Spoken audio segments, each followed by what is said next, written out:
कक्षा 12 भूगोल खंड ख जल संसाधन। कक्षा 12 भूगोल के छात्रों, आज आपके जल संसाधन चैप्टर का अध्ययन किया जाएगा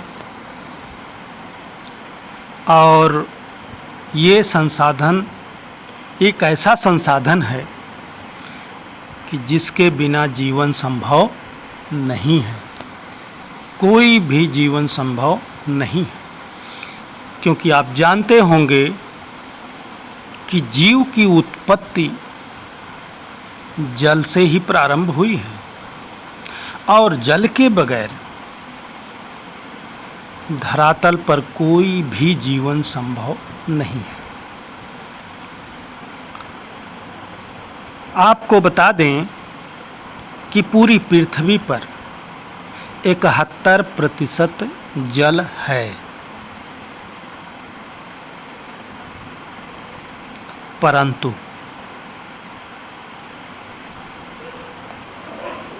ये जल, सारा जल हमारे लिए पूर्णतः उपयोगी नहीं है। अगर देखा जाए तो हमारे धरातल पर 3% जल ही है जो नमकीन नहीं है, यानी अलवणीय है, जिसका हम उपयोग करते हैं अलवणीय जल का। परंतु इस 3% जल में भी अधिकांश जल हिम के रूप में धरातल पर जमे पड़े हैं, जिसका उपयोग हम नहीं कर पाते हैं। हमारे उपयोग में 1% या इससे कम ही जल की उपलब्धता है, जिसका हम सीधे तौर पर उपयोग कर सकते हैं। उसमें भी 2 तरह के जल हैं। एक धरातली जल है, दूसरा भूमिगत जल है। प्रारंभ में धरातली जल ही उपयोग किया जाता था, तब जल स्वच्छ भी था। परंतु आज हमने, यानी मनुष्यों ने, वो जो बाह्य धरातली जल है इसको प्रदूषित कर रखा है। यानी एक बड़ी जल राशि जो नमकीन है उसका हम उपयोग नहीं कर सकते। दूसरी बड़ी जल राशि जो है वो हिम के रूप में है, उसका भी हम प्रयोग नहीं कर सकते। तीसरा जो है धरातली जल है, जिसका भी अब हम उपयोग सीधे तौर पर तो नहीं कर सकते हैं, क्योंकि इतना उसको हमने प्रदूषित कर रखा है। इसलिए जल संसाधन हमारे लिए बहुत उपयोगी और चुनौतीपूर्ण हो गया है। तो आइए हम इस अध्याय में जल संसाधन का अध्ययन करते हैं प्रश्नों के रूप में।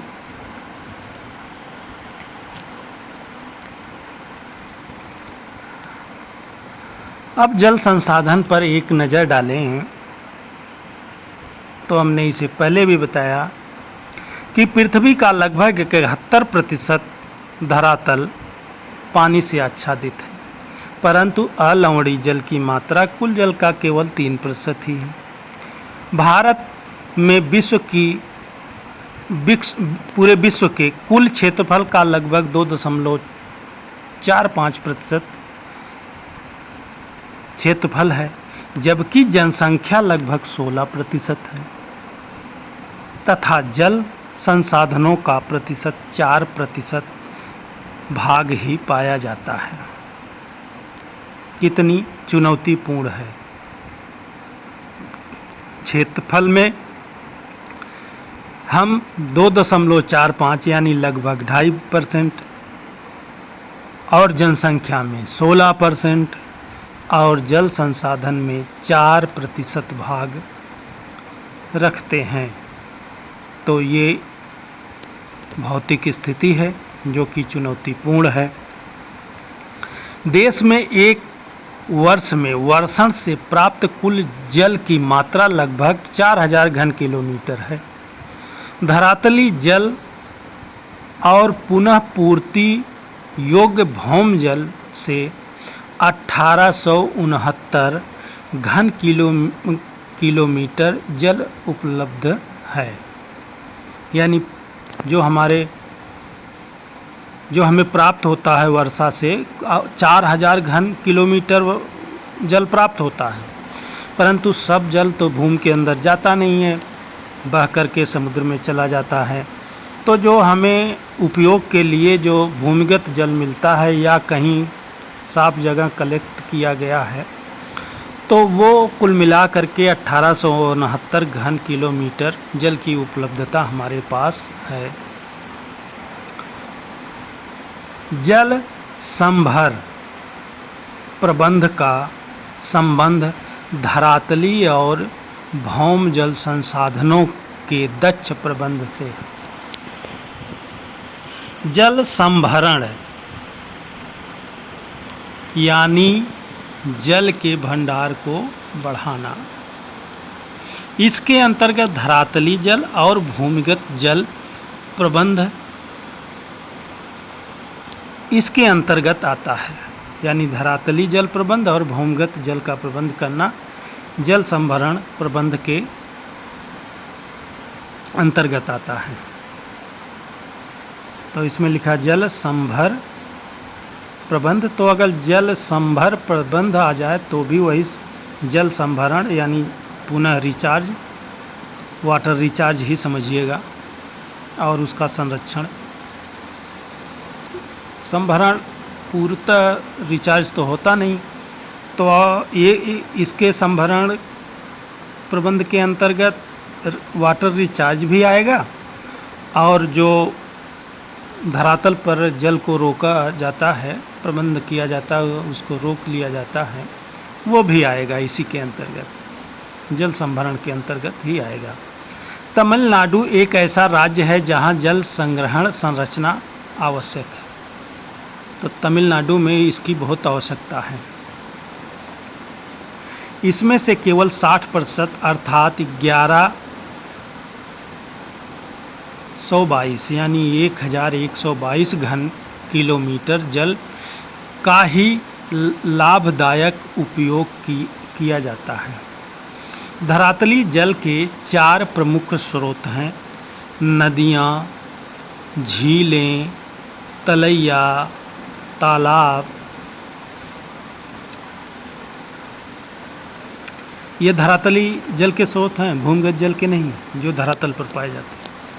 भारत में कुल नदियों व सहायक नदियों जिनकी लंबाई 1.6 किलोमीटर से अधिक है, इनकी संख्या 10,360 है।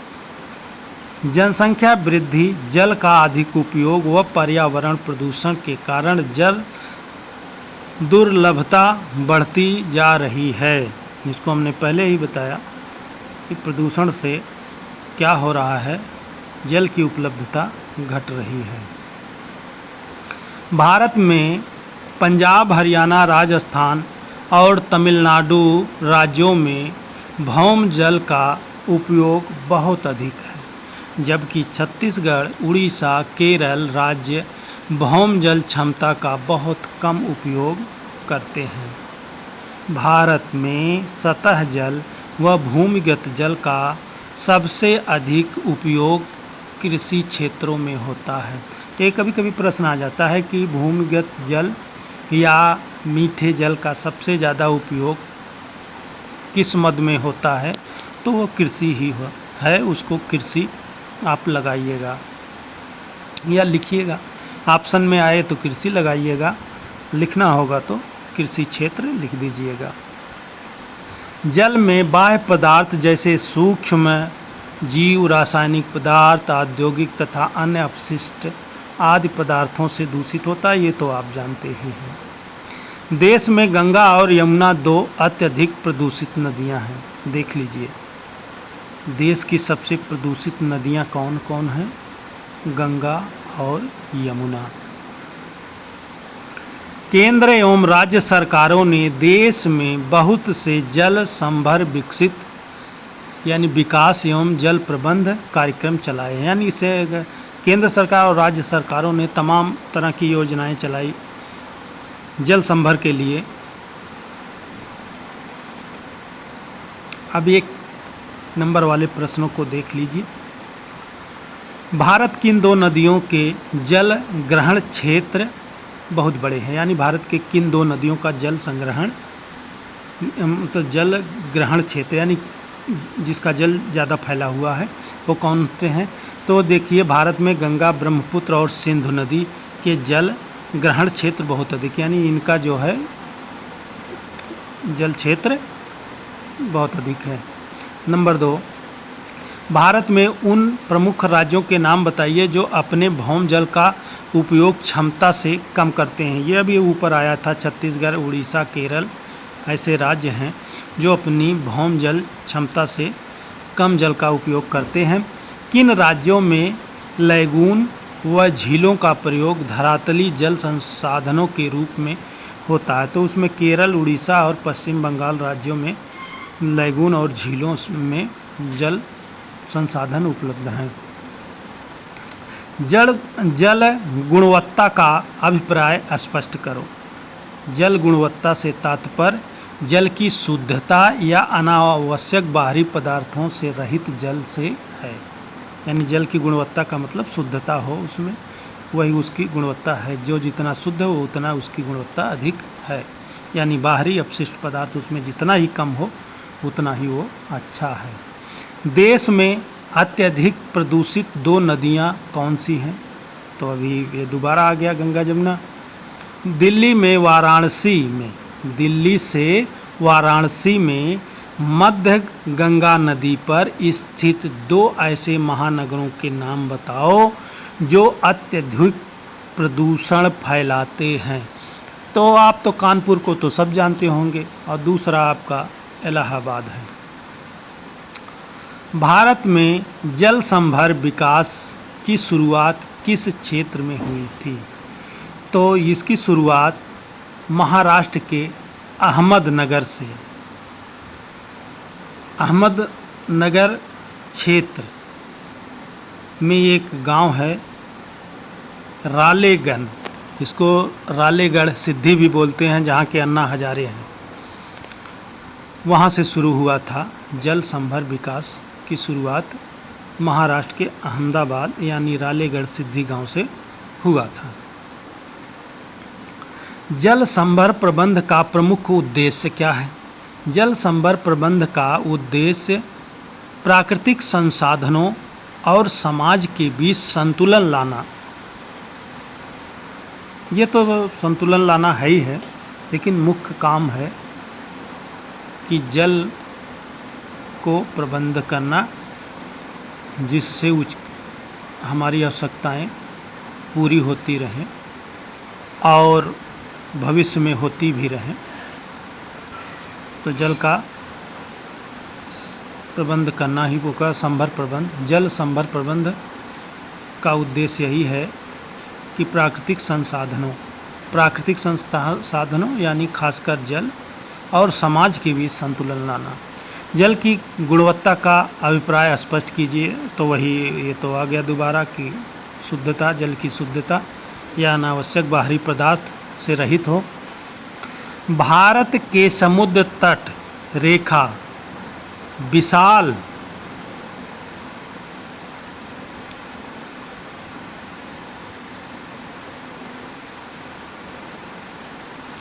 दंतुरित भारत की समुद्र तट रेखा विशाल है। इस कारण बहुत सी लैगून व झीलें बन गई हैं। किन्हीं दो राज्यों के नाम बताइए जहां लैगून व झीलें प्रमुखता से पाई जाती। यानी तट रेखा, भारत की तट रेखा विशाल है और क्या है, कटी फटी है। ये दंतुरित है, शब्द समझ में नहीं आ रहा है, यानी इसको आप समझिए कि कटी फटी तटरेखा है। तो जब कटी फटी तटरेखा है तो वहाँ लैगून झीलें भी पाई जाएंगी। तो ऐसे 2 राज्यों का नाम बताइए जहाँ पर लैगून झीलें ज़्यादा पाई जाती हैं। तो वो है केरल, उड़ीसा, पश्चिम बंगाल। अगला प्रश्न है, लैगून व झीलों में खारा जल है, इसका उपयोग किन क्षेत्रों में किया जाता है? तो इसका उपयोग मछली पालन, चावल की कुछ किस्में, नारियल आदि की सिंचाई में किया जाता है जो नमकीन जल को सहन कर लेती हैं। 12वां प्रश्न है, राष्ट्रीय जल संसाधन की गुणवत्ता की मॉनिटरिंग कौन सी 2 कंपनियां करती हैं? तो ये थोड़ा नोट कर लीजिएगा, ध्यान दीजिएगा। एक है केंद्रीय प्रदूषण नियंत्रण बोर्ड,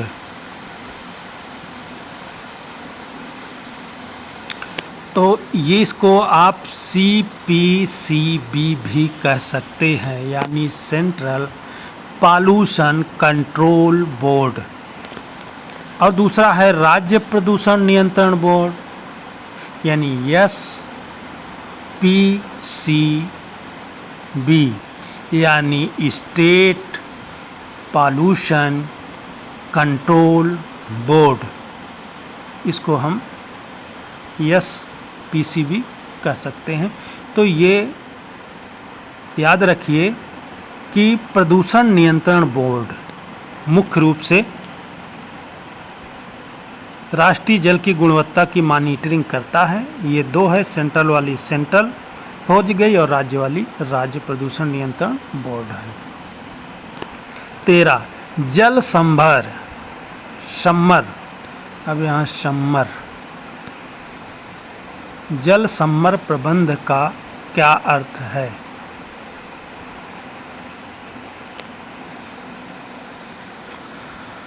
धरातली व भौम जल संसाधनों का दक्ष प्रबंध ही जल संभर प्रबंध कहलाता है।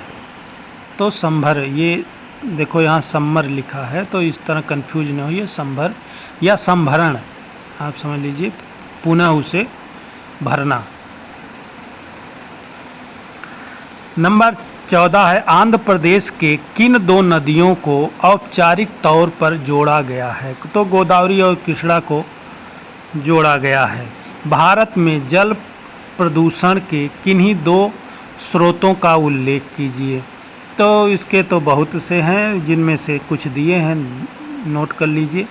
बहित मल का निपटान, यानी जो मल बाहित होता है वो भी तो वही जले में जाता है ना, तो वो बाहित मल हो गया।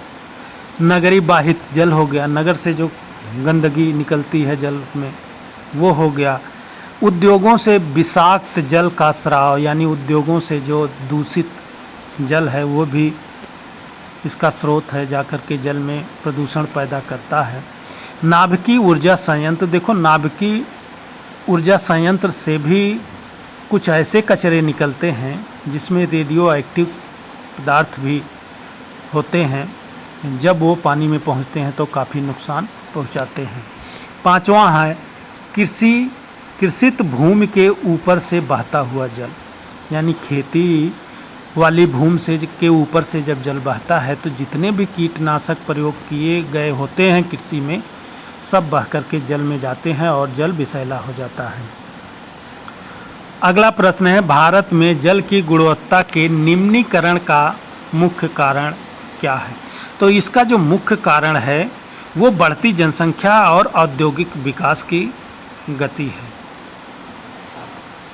राजस्थान के अलवर जिले में चलाए जाने वाले जल संग्रहण कार्यक्रम, देखिए ये सच्चा शब्द अब आया है, जल संग्रहण।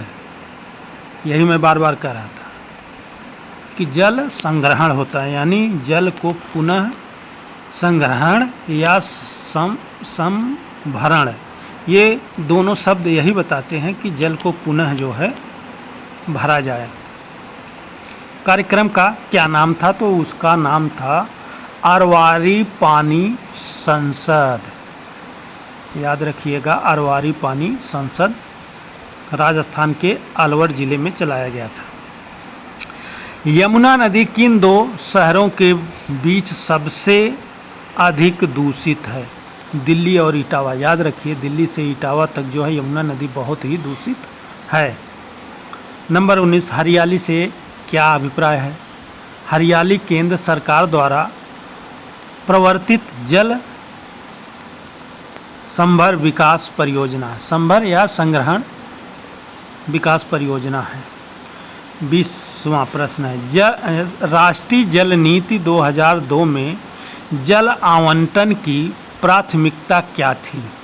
तो पेय जल प्रमुख प्राथमिकता थी, इसके बाद सिंचाई, इसके बाद जल शक्ति, नौकायान, औद्योगिक तथा अन्य उपयोग थे। अब जो है लघु उत्तरीय प्रश्न है, अलवणीय जल के बंटवारे पर विवाद वर्षों से चले आ रहे हैं तथा इनके बढ़ने की आशंका है, इसके 2 कारण बताइए। अथवा दूसरा प्रश्न इस तरह आ सकता, आधुनिक समय में विकास को सुनिश्चित करने के लिए जल का मूल्यांकन, जल का कार्यक्षम उपयोग और संरक्षण आवश्यक हो गया है, स्पष्ट कीजिए। इस तरह दोनों भी जब आए प्रश्न, या तो विवाद चल रहा आगे बढ़ेगा ये हो, या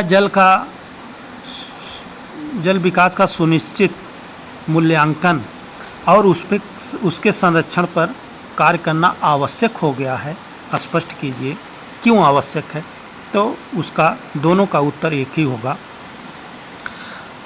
आज धरातल पर मानव उपयोग के लिए अलवणीय जल का एक बहुत छोटा भाग ही उपलब्ध है, पहले चर्चा हो गई है। यह भी बढ़ती जनसंख्या, तकनीकी प्रगति व प्रदूषण के कारण घटता जा रहा है। ये भी हमने बताया था कि जो बाह्य जल है, धरातली जल है, वो दूषित होता जा रहा है, तो वो भी हमारे उपयोग के लायक नहीं है, तो उसका स्रोत भी जान लो घट ही रहा है। भारत में जल की उपलब्धता समय और स्थान के अनुसार भिन्न भिन्न है। यह भी आज जलवायु परिवर्तन के कारण और जटिल होती जा रही है। तो जो परिवर्तन हो रहा है जलवायु में, उसके कारण भी जल कम हो रहा है। इन जल संसाधनों पर नियंत्रण करना आज विभिन्न राज्यों व प्रदेशों के मध्य विवाद व तनाव का विषय बना हुआ है। तो सही है, जल संसाधन जब घटेंगे तो जो नदियां 2 राज्यों से मिल होकर जाती हैं तो पानी के लिए समस्या होगी और आपस में विवाद भी होंगे। अतः आज विकास को सुनिश्चित करने के लिए जल का मूल्यांकन, कार्यक्षम उपयोग एवं संरक्षण आवश्यक हो गया है। ये कार्यक्षम को आप विवेकपूर्ण उपयोग भी कह सकते हैं, कार्यक्षम उपयोग को विवेकपूर्ण उपयोग भी आप लिख सकते हो। अगला प्रश्न है, भारत में उद्योग जल संसाधनों को दूषित करने में किस प्रकार उत्तरदायी है, उदाहरण के साथ स्पष्ट कीजिए। अथवा दूसरा प्रश्न इस तरह हो सकता है, भारत में तीव्र औद्योगिकरण जल संसाधनों का तेजी से ह्रास किया है, स्पष्ट कीजिए। तो इन दोनों का एक ही उत्तर होगा कि उद्योगों से निकला अपशिष्ट पदार्थों को बिना शुद्ध किए नदियों व झीलों में डाल दिया जाता है, जिसके कारण से जल दूषित हो जाता है। ये प्रदूषण तत्व जल जीवों को नुकसान पहुंचाते हैं। रसायन, चमड़ा, लुगदी और कागज उद्योग सर्वाधिक नुकसान पहुंचाने वाले उद्योग हैं। 23वां प्रश्न है, दक्षिण भारत की प्रमुख नदियों में अपने वार्षिक जल प्रवाह का अधिकतर भाग काम में लाया जाता है, लेकिन ब्रह्मपुत्र व अन्य नदियों के बेसिनों में ऐसा संभव नहीं हो पाया है। क्यों? तो इसका उत्तर होगा गंगा एवं ब्रह्मपुत्र नदियों के बेसिनों में दक्षिण भारत की नदियों की अपेक्षा अधिक वर्षा होती है। इनका प्रवाह बहुत तीव्र और एवं वर्ष पर्यंत है, जबकि दक्षिण भारत नदियाँ कैसी नदियाँ हैं? मौसमी नदियाँ हैं, जो वर्षा ऋतु में तो भर जाती हैं और फिर सूख जाती हैं। नंबर 2, गंगा एवं ब्रह्मपुत्र जैसे उत्तर भारतीय नदियों का धरातल मुलायम समतल व नदी अवरोधों से मुक्त हैं, इसलिए इन नदियों के जल का अधिकांश भाग समुद्र में चला जाता है, इसका प्रयोग नहीं होता है।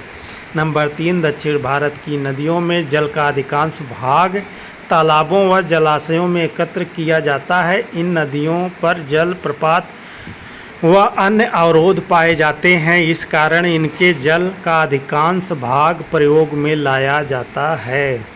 अगला 24वां प्रश्न है, भारत में जल संसाधन का संरक्षण क्यों आवश्यक है? किन्हीं 3 कारणों का वर्णन कीजिए। नंबर 1, अलवणीय जल की घटती उपलब्धता, अशुद्ध जल की घटती उपलब्धता, जल की बढ़ती मांग, तेजी से फैलते हुए प्रदूषण से जल की गुणवत्ता में ह्रास हो रहा है, इसलिए जल का संरक्षण अति आवश्यक है।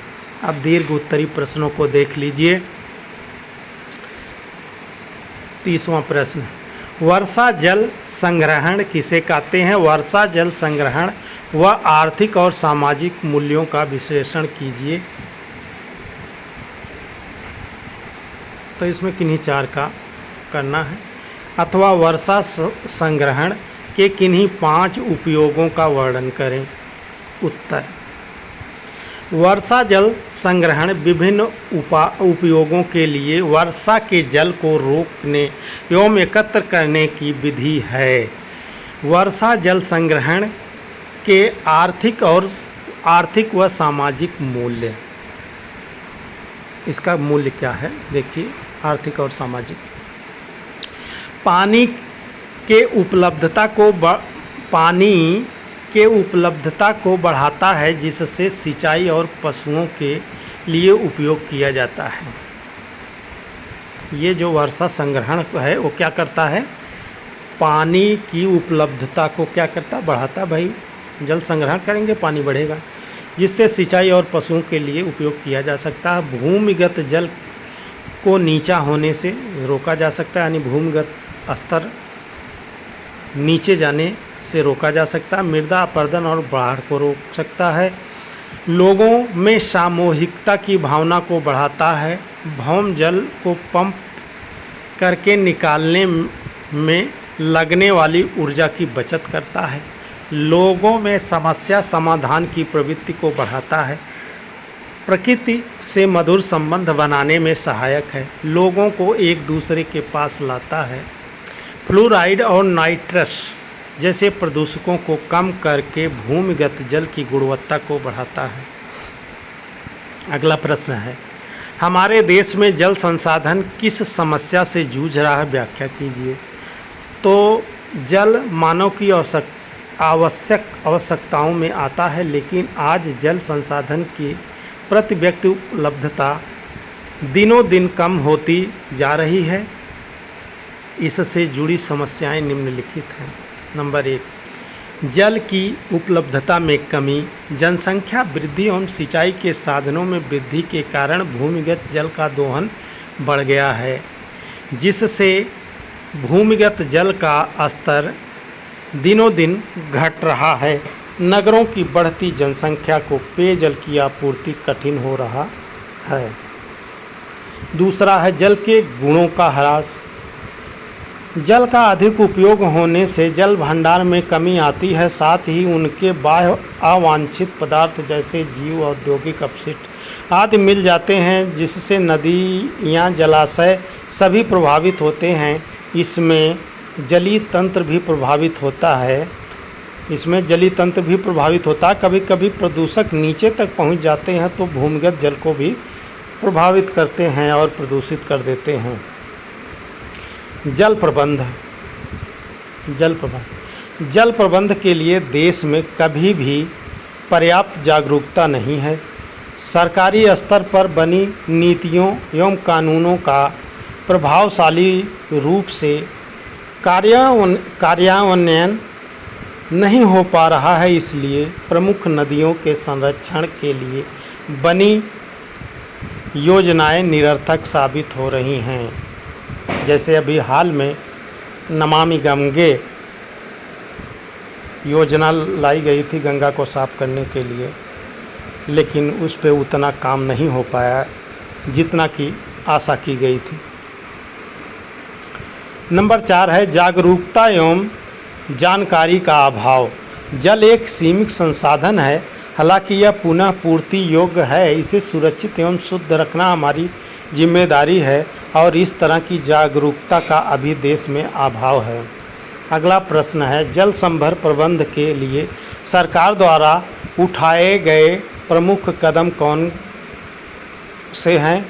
कम से कम 4 बिंदुओं में स्पष्ट करें। जल संभर प्रबंध की व्याख्या करें। इसके मुख्य उद्देश्य क्या हैं? इन दोनों प्रश्नों का एक उत्तर है। जल संभर प्रबंध, ये हेडिंग है जल संभर प्रबंध। धरातली एवं भौम जल संसाधन का दक्ष प्रबंध, जिसमें कि ये व्यर्थ न हो, जल संभर प्रबंध कहलाता है। इससे भू जल, पौधे एवं प्राणियों तथा मानव संसाधनों के संरक्षण को भी विस्तृत अर्थ में शामिल करते हैं।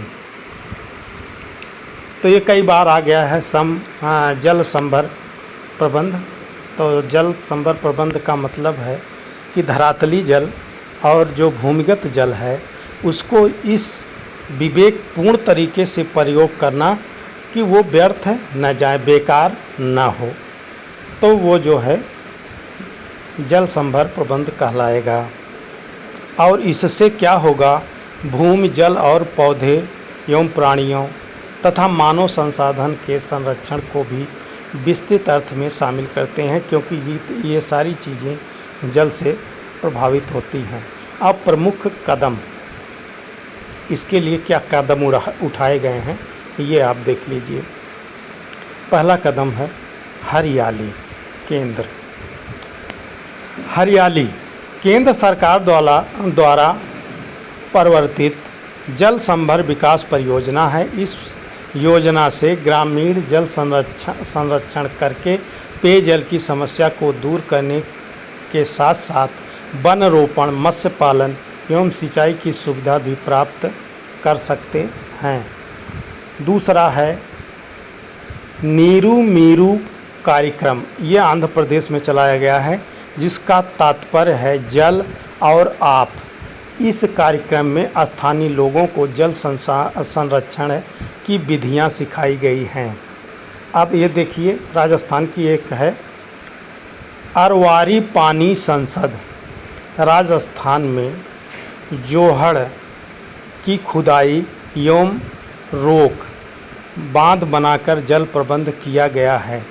तो राजस्थान में ये अरवारी पानी संसद के अंतर्गत तो राजस्थान में जोहड़ की खुदाई, अब जोहड़ की खुदाई ये जान लो तालाब की खुदाई होगा, एवं रोक बांध यानी बांध बनाकर पानी को रोक करके जल का प्रबंध किया गया है।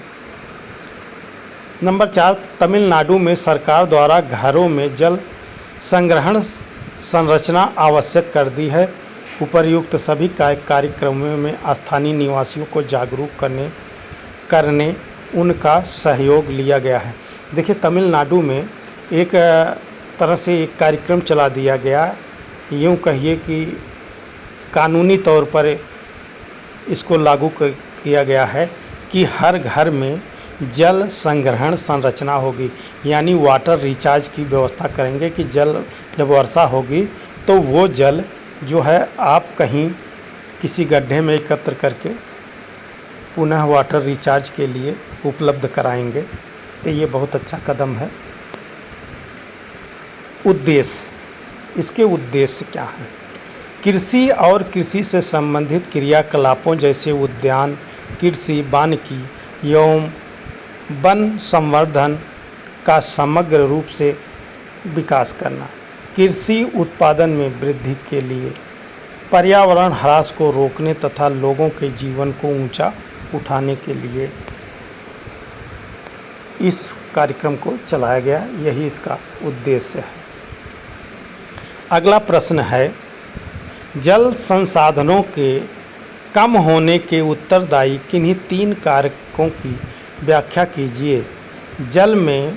भारत में जल प्रदूषण को नियंत्रित करने के लिए किन्हीं 2 वैज्ञानिक उपायों को बताइए, अथवा भविष्य में भावी पीढ़ियों को जल के लिए संकटमय स्थिति में ग्रसित होने के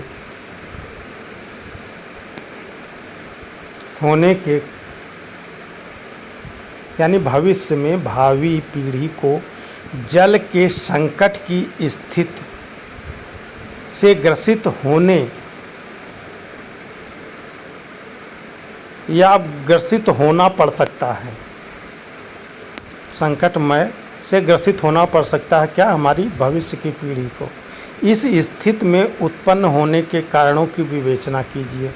यानी इस तरह भी प्रश्न आ सकता है कि भविष्य में हमारी भावी पीढ़ियों के लिए जल संकट की स्थिति आ सकती है, तो इस स्थिति उत्पन्न होने के क्या कारण हो सकते हैं, इसकी विवेचना कीजिए। ये प्रश्न बनेगा और इसी को ये लिखा है अपने ढंग से। तो उत्तर होगा, भारत में जल संसाधनों की कमी के कारण क्या है? नंबर 1, अत्यधिक उपयोग, यानी बढ़ती जनसंख्या के कारण जल संसाधनों का उपयोग लगातार बढ़ता जा रहा है। घरेलू ही नहीं, औद्योगिक में भी जल अत्यधिक उपयोग इसी कमी को और बढ़ा देता है। नंबर 2, नगरीय क्षेत्रों का धरातल कंक्रीट युक्त होना, यानी नगरीय क्षेत्र जो होता है उसकी जो धरातल हो कंक्रीट होती है। या तो आप मकान बना लेंगे या तो सड़क बना लेंगे, तो साधारण भूमि कहाँ रहेगी कि जो जल का अवशोषण कर सके। ये जो है कारण है। तो इसको लिखा है कि बढ़ते विकास व औद्योगिकरण के कारण अब नगरीय क्षेत्र में कहीं भी धरातल नहीं है, बल्कि कंक्रीट युक्त हो चुका है, जिससे भूमि के नीचे जल रिसाव की मात्रा में कमी होती जा रही है और भौम जल संसाधन में कमी आ गई है। नंबर 3 है, वर्षा जल संग्रहण के संदर्भ में जागरूकता की कमी। तो वर्षा जल संग्रहण के द्वारा संसाधनों का संरक्षण आसानी से किया जा सकता है। इसके लिए ज़रूरत है कि लोगों को जागरूक करने की, ताकि वो वर्षा जल के महत्व को समझें और विभिन्न विधियों द्वारा उसका संग्रहण व संरक्षण करें। वर्षा जल संग्रहण घरेलू उपयोग भूमिगत जल पर निर्भरता को कम करता है। अगला है, जलवायु दशाओं में परिवर्तन। तो जलवायु की दशाओं में परिवर्तन के कारण मानसून में भी परिवर्तन आता जा रहा है, जिसके कारण धरातली व भौम जल संसाधन में लगातार कमी आ रही है। नंबर 5 है, किसानों द्वारा कृषि कार्यों के लिए जल का अधिक उपयोग। किसानों द्वारा कृषि कार्यों के लिए अत्यधिक धरातली व भौम जल का उपयोग जल संसाधनों में कमी ला रहा है। बढ़ती जनसंख्या की आवश्यकताओं की पूर्ति के लिए वर्ष में 3 बार कृषि करने से जल संसाधन पर दबाव बढ़ रहा है। अब वैधानिक उपाय क्या हैं? वैधानिक उपाय जो किए गए हैं उसमें है, नंबर 1, जल अधिनियम 1974। इसमें प्रदूषण का निवारण और नियंत्रण रखा गया है। और दूसरा है पर्यावरण सुरक्षा अधिनियम 1986। इसमें पर्यावरण पर ध्यान दिया गया है और वन भूमि को बढ़ाने को ध्यान में रख करके इस पे कार्य किया गया। नंबर 3 है जल उपकर अधिनियम 1977। तो वाटर टैक्स लगाया गया ताकि कम से कम पानी खर्च करें लोग। तो ये जो है वैधानिक उपाय किए गए हैं। और अगला प्रश्न है, भारत में सिंचाई की बढ़ती हुई मांग के लिए उत्तरदायी कारकों का वर्णन कीजिए। तो भारत एक उष्णकटिबंधीय प्रदेश है, इसलिए यहाँ सिंचाई की मांग अधिक है। सिंचाई की बढ़ती मांग के कारण निम्नलिखित हैं। नंबर 1, वर्षा का असमान वितरण। तो ये तो सही है, देश में सारे वर्षा का अभाव को देखो, देश में तमाम ऐसे जगह हैं जहाँ वर्षा का अभाव है। तो जहाँ वर्षा का अभाव है तो वहाँ तो सिंचाई से ही कृषि हो सकती है। अधिकांश वर्षा केवल मानसून वर्षा के मौसम में होती है। तो मानसूनी प्रदेश है, यहाँ मानसून में लगभग 70% वर्षा जो है मानसून में ही होती है, इसलिए शुष्क ऋतुओं में सिंचाई की आवश्यकता होती है। वर्षा की अनिश्चितता। तो देखिए, कहा गया है कि भारत की कृषि मानसून का जुआ है। यहाँ 70% जो वर्षा होती है वो मानसून पर आधारित है। तो मानसून की अनिश्चितता, वर्षा की अनिश्चितता हुई तो कभी अधिक वर्षा होती, कभी कम होती है। तो जब कम वर्षा होती है तो सिंचाई की आवश्यकता हो जाती है। परिवर्तनशीलता, वर्षा की भिन्नता व परिवर्तनशीलता अधिक है। बात वही है, वर्षा की भिन्नता व परिवर्तनशीलता अधिक है। किन्हीं क्षेत्रों में वर्षा अधिक होती है तो किन्हीं क्षेत्रों में कम होती है। समय से पहले कभी हो जाती, कभी समय के बाद होती है। इसलिए सिंचाई के बिना भारतीय कृषि मानसून का जुआ बनकर रह जाती है। अब मानसूनी जलवायु। भारत की जलवायु मानसूनी है, जिसमें केवल 3 से 4 महीने तक वर्षा होती है। अधिकतर समय सूखा ही रहता है, जबकि कृषि पूरे वर्ष होती है। इसलिए सिंचाई पर भारतीय कृषि निर्भर है। खाद्यान्न व कृषि प्रधान कच्चे माल की बढ़ती मांग। देश की बढ़ती जनसंख्या के कारण खाद्यान्नों व कच्चे माल की मांग में निरंतर वृद्धि होती जा रही है। इसलिए बहुफसली कृषि जरूरी है, जिसके कारण सिंचाई की मांग बढ़ती जा रही है। अगला प्रश्न है, भारत में संभरण प्रबंध और वर्षा संग्रहण, धरातली जल संसाधनों के दक्ष प्रबंध एवं संरक्षण की विधियां किस प्रकार हैं स्पष्ट कीजिए। यानी विधि पूछ रहा है, डायरेक्ट आप यूँ समझिए। तो जल संभरण प्रबंध क्या है? तो ये तो कई बार आपने पढ़ चुके। जल संभरण प्रबंध, बहते हुए जल को रोका जाता है, जिसके द्वारा भौम जल का संचयन एवं पुनर्भरण अनेक विधियों जैसे अंतः आवरण, तालाब पुनर्भरण से किया जाता है। नंबर 3, इसके अंतर्गत सभी संसाधनों, प्राकृतिक तथा जल संभर रहित मानवीय संसाधनों के संरक्षण, पुनरुत्पादन को सम्मिलित किया जाता है। नीरू मीरू, ये वही योजना आ गई आंध्र प्रदेश, तथा अरवारी पानी संसद राजस्थान वाली योजना है। ये सब जल संग्रहण का कार्य करती हैं। संरचनाएं जैसे अंतः श्रवण तालाब, ताल की खुदाई, बांध बनाए जाएं या बनाए गए, ये सब क्या है, जो है जल संभरण के तरीके हैं। वर्षा जल संग्रहण। अब ये देखिए, जल संग्रहण है, भूमिगत जल का भरण है, और इसी तरह जो सरकारी योजनाएं हैं, चाहे नीरू मीरू हो, चाहे अरवारी पानी संसद हो, या वर्षा जल संग्रहण। ग्रामीण क्षेत्रों में परंपरागत वर्षा जल संग्रहण सतह संचयन जलाशयों जैसे झीलों, तालाबों आदि में किया जाता है। राजस्थान में वर्षा जल संग्रहण ढांचे, जिन्हें कड़ अथवा टांका के नाम से जाना जाता है, निर्माण घर में संग्रहित जल को एकत्र करने के लिए किया जाता है।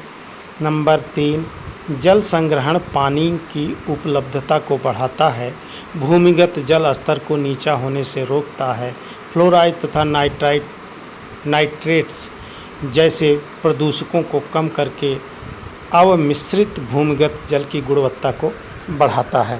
तो इस प्रकार आपने देखा कि जो जल संभर प्रबंध और वर्षा जल संग्रहण धरातली जल संसाधनों के दक्ष प्रबंध एवं संरक्षण की विधि किस प्रकार से है, स्पष्ट कीजिए। तो पहला आपका है जल संभरण प्रबंध, जिसमें 1, 2, 3, 4 बिंदु दिए गए हैं, और दूसरा है वर्षा जल संग्रहण, इसके भी 3 बिंदु हैं, और ये सारे के सारे आप पढ़ चुके। अब अगला चैप्टर अगले वीडियो में प्रस्तुत होगा।